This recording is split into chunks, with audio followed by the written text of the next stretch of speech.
अमित एक साधारण सा आदमी था, सीधा साधा। जमींदार की पत्नी बहुत ही सुंदर थी, लेकिन उसकी मौत एक रहस्यमयी तरीके से हो गई थी। कहा जाता है कि वह नागिन के श्राप की वजह से मरी थी और अब उसकी आत्मा इसी मकान में भटकती है। यह सुनकर अमित के होश उड़ गए। उसे समझ आ गया कि जिस खूबसूरत स्त्री को वह देखता है वह कोई और नहीं बल्कि जमींदार की पत्नी की आत्मा है। अमित ने उस बूढ़ी औरत से पूरी कहानी जानने की कोशिश की। औरत ने बताया कि जमींदार बहुत ही क्रूर इंसान था। एक दिन उसने जंगल में एक नाग को मार डाला था। वह नाग कोई साधारण नाग नहीं था, वह इच्छाधारी नाग था। नाग की पत्नी ने जमींदार को श्राप दिया था कि वह अपनी पत्नी समेत सब कुछ तबाह हो जाएगा और उसकी मौत का कारण भी उसकी पत्नी ही बनेगी। मौत का कुआं। जमींदार को अपनी करनी पर बहुत पछतावा हुआ। उसने नागिन से माफी मांगी, लेकिन नागिन ने उसकी एक नहीं सुनी।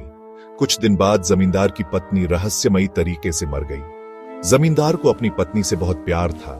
उसने भी उसी कुएं में कूदकर अपनी जान दे दी जिसमें उसकी पत्नी की लाश मिली थी।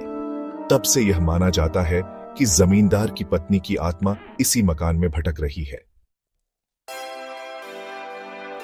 आजाद आत्मा। अमित समझ गया कि जमींदार की पत्नी की आत्मा को शांति नहीं मिली है, उसे उस श्राप से मुक्ति चाहिए। अमित ने फैसला किया कि वह जमींदार की पत्नी की आत्मा को शांति दिलाने की कोशिश करेगा। अमित रात को मंदिर गया और पंडित जी से सारी बात बताई। पंडित जी ने उसे बताया कि जमींदार की पत्नी की आत्मा को सिर्फ नागिन ही माफ कर सकती है।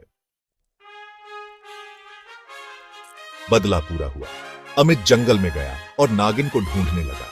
काफी ढूंढने के बाद आखिरकार उसे नागिन मिल ही गई। अमित ने नागिन के सामने हाथ जोड़कर विनती की कि वह जमींदार की पत्नी की आत्मा को माफ कर दे। नागिन ने अमित की बात मान ली। उसने जमींदार की पत्नी की आत्मा को श्राप मुक्त कर दिया। जमींदार की पत्नी की आत्मा को शांति मिल गई। वह अमित का शुक्रिया अदा करके चली गई। अंतिम सत्य। अमित ने राहत की सांस ली। अब उसे कोई डर नहीं था। उसने उस मकान में कुछ दिन और बिताए।